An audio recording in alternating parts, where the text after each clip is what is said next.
Most people navigate their lives by thinking only forward, focusing on what they want and how to get it. And frankly, that's perfectly fine if you're aiming for pretty average results. But if your ambition stretches beyond that, if you're aiming for something truly extraordinary, perhaps the top 1%, then you absolutely need a different approach. Because the greatest thinkers in history, from ancient philosophers to modern industry titans, didn't just think forward, they mastered the art of thinking backward. This powerful mental model is called inversion. In this video, I'm going to show you exactly how it works, complete with compelling real-world examples and concrete, actionable strategies you can start applying today. This model has profoundly changed the way I think and make critical decisions, and my hope is it can do the same for you. So let's dive in and bring this fascinating concept to life with a story. The man who saved countless lives. During World War II, the military faced a critical problem. Too many planes were getting shot down. Desperate for a solution, analysts meticulously began studying the planes that did make it back from combat. Their reasoning seemed perfectly sound. Pinpoint exactly where these planes were getting hit most frequently, then reinforce those areas with more armor. They examined every returning aircraft in painstaking detail, logging every bullet hole, every bit of shrapnel damage. And indeed, clear patterns started to emerge. Some sections, like the wings and fuselage, were riddled with bullet holes. Yet other crucial areas, like the engines or the cockpit, were almost untouched. The logical, seemingly irrefutable conclusion was to add more armor to the parts of the plane that were taking the most hits. But then, a brilliant statistician named Abraham Wald entered the picture, and he saw something everyone else completely missed. His core observation? They were only looking at the planes that survived. Think about that for a moment. These planes, despite their damage, managed to limp home. This implied that the bullet holes they were seeing were impacting non-fatal areas. Conversely, the planes that got hit in the engine or cockpit, those never returned. So Wald's profound conclusion was actually the exact opposite of what everyone had assumed. Don't reinforce the places with bullet holes. Instead, reinforce the places with no damage, because that's precisely where a hit is fatal. Wald had applied the power of inversion. Instead of solely focusing on the successful outcomes, the planes that survived, he strategically shifted his attention to the failures, the planes that didn't make it back. He looked at the problem from the complete opposite side, and that simple yet revolutionary shift in perspective saved countless lives. That, my friends, is the incredible power of inversion. The two faces of inversion. We can conceptualize the inversion method in two distinct yet equally powerful ways. The first approach is to start with the end goal in mind and then work backward from there. The second, equally crucial, is to flip your objective and deliberately consider the. Let's delve into the first approach. This version of inversion is primarily about problem-solving by reversing your usual thought process. One of the earliest and most ardent champions of this idea was the brilliant German mathematician Carl Gustav Jakob Jacobi. His strategy was elegantly simple. Whenever he encountered a truly difficult problem, he would declare, "Invert, always invert." So instead of attacking the problem head-on, linearly, he would completely flip it around, asking himself, what would this look like if I approached it in reverse? This is much like solving a complex maze. If you start from the entrance and push straight ahead, you'll likely encounter countless dead ends, frustrating wrong turns, and significant wasted time. However, if you begin at the finish line and systematically work your way backward, the path immediately becomes clearer. There are fewer mistakes, less guesswork, and a far more direct route. So instead of wandering around trying every possible avenue, you trace a smarter, more efficient path in reverse and find your solution significantly faster. Now, for the second form of inversion, focusing intensely on the opposite of what you desire. This particular mode of thinking doesn't come naturally to most of us. Our brains are typically wired to only think about what we do want. Yet, paradoxically, thinking about what you don't want can often be easier and far more effective. Just recall the World War II story. Focusing on the planes that crashed, not just those that survived, completely altered the outcome and saved many lives. This profound version of inversion was a cornerstone philosophy of the ancient Stoic philosophers, revered thinkers like Marcus Aurelius and Seneca. They practiced what they called the premeditation of evils, or premeditatio malorum. They would systematically visualize the worst possible things that could happen to them. Scenarios like, what if I lost my job today? Or what if I suddenly became paralyzed? Or what if my carefully built reputation were utterly destroyed? Now, while that might sound a bit morbid or pessimistic, the true purpose was not to wallow in fear or self-pity. The entire point was to mentally prepare, to proactively spot potential risks and pitfalls early on, and thereby skillfully avoid them. Most people are obsessed with how to succeed. They are constantly looking for the magic strategy, the secret formula, the one hack that will unlock everything. But the so-called answer is often elusive, too big, too vague, or just too personal. Ask 10 different successful people how they did it, and you'll likely hear 10 completely different versions of their journey. That alone is enough to overwhelm anyone into inaction, leading to a paralysis of analysis.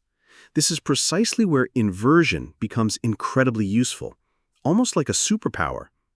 Instead of endlessly chasing down the right answer to success, you flip the entire question on its head.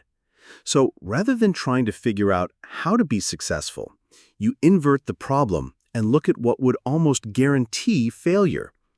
It's a far easier question to answer with clear, universal truths, and strangely enough, a far more effective one. Because once you're intimately clear on what leads to failure, what not to do, you can begin methodically avoiding those things. You don't need to be a genius to stay away from obvious traps. Just by consistently avoiding common pitfalls and dumb decisions, you give yourself a real shot at building a genuinely successful life. This is exactly how legendary investor Charlie Munger, Warren Buffett's longtime partner, approached life and business. He famously believed that a huge part of his and Warren Buffett's astonishing success came not from being especially brilliant, but from being consistently not stupid. So often, the smarter, more reliable move is to meticulously study failure. Understanding why people fall short, why ventures collapse, or why relationships break can teach you infinitely more than simply chasing why they succeed. The lessons from what doesn't work are often clearer, more actionable, and more universally applicable. Another incredibly effective way to use inversion is something called a failure premortem. Think of it like a premeditation of evils, but specifically for your business, your career, or any significant project you're working on. Here's how it works. You take the most important goal or project you're currently working on. Then you jump forward 6 months in your mind, and you assume it failed completely. It flopped. It went down in flames. Now, with that grim outcome as your starting point, tell the story backwards. What happened? What mistakes did you make? What blind spots did you miss? You're essentially identifying the exact traps you might fall into before you actually do. In the corporate world, this proactive approach is sometimes called the kill the company exercise. You gather the team, and everyone brainstorms all the hypothetical ways the company could fail. No idea too crazy. You kill the company on paper, so you can, ironically, save it in real life. Just like the Stoics did with life, you do it with your work. Imagine the worst, then prevent it. Another powerful and often overlooked way to use inversion is in relationships. You've probably heard the golden rule, treat others how you want to be treated. Sounds nice, right? It's a well-intentioned sentiment. But in practice, it's actually pretty bad advice, because it operates on a flawed assumption. It assumes we're all the same wants, same needs, same preferences. But that's simply not how people, with their rich complexities and unique experiences, actually work. For example, just because you love reading doesn't mean giving someone a book is a thoughtful gift for them if they prefer experiences. Or just because you thrive on constant attention doesn't mean smothering someone with affection will bring you closer. It might actually push them away.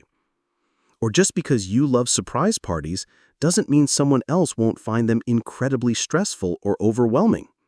Sometimes, trying to apply your preferences to others does the exact opposite of what you intend. So instead of starting with what you want, use inversion and flip it. Focus on, don't treat others how you don't want to be treated. This thinking is far more effective and yields clearer action. Trying to figure out all the nuanced ways we want to be treated by everyone can be vague, a never-ending riddle, but almost everyone universally agrees on how they don't want to be treated. We don't want to be lied to. We don't want to be disrespected. We don't want to be constantly criticized. That clarity makes it infinitely easier to take action. Once you've identified what causes harm, what breaks trust, or what creates distance, simply start removing it. Stop doing what breaks things. That alone, this negative filtering, can strengthen almost any relationship dramatically, often more than any positive action. Finally, another incredibly effective way to use inversion is with your health. Most people already know, intellectually, what they should do. Exercise regularly, eat clean, sleep well, cut back on stress. But knowing isn't the problem, is it? The hard part is doing, consistently implementing those positive habits, which is why so many people never quite get around to it. This is where inversion becomes really helpful. Instead of chasing the elusive perfect health routine or adding more to your already overflowing plate, you flip the logic. You think about the worst things you could do to harm your health, the absolute guarantees of poor well-being, and then you simply stop doing them. Or at least do them significantly less. Less smoking, less excessive alcohol, less junk food, less doom scrolling, less coffee late at night. You get the idea. The same goes for mental health. Think about the specific times or situations when you felt most anxious, most drained, or most stressed. There are always patterns. Sometimes it's something you do, like constantly checking negative news feeds, staying up too late, or saying yes to things you secretly resent. Sometimes it's specific people, those who consistently leave you feeling worse than they found you. Sometimes it's the work itself, meaningless, repetitive tasks that slowly wear down your spirit. Inversion helps you see those detrimental things clearly, call them out, and once you clearly see them, you can start removing them, even gradually. The path to better health, whether physical or mental, isn't always about doing more. Sometimes, often, it's about courageously doing less of what breaks you. If this idea of thinking backwards resonated with you, if you're tired of chasing answers that never quite fit, and are ready to tackle problems from a fresh, powerful perspective, then I encourage you to hit that like button. Have you ever unknowingly used inversion in your own life? Share your experiences in the comments below. Your insights could be the missing piece for someone else.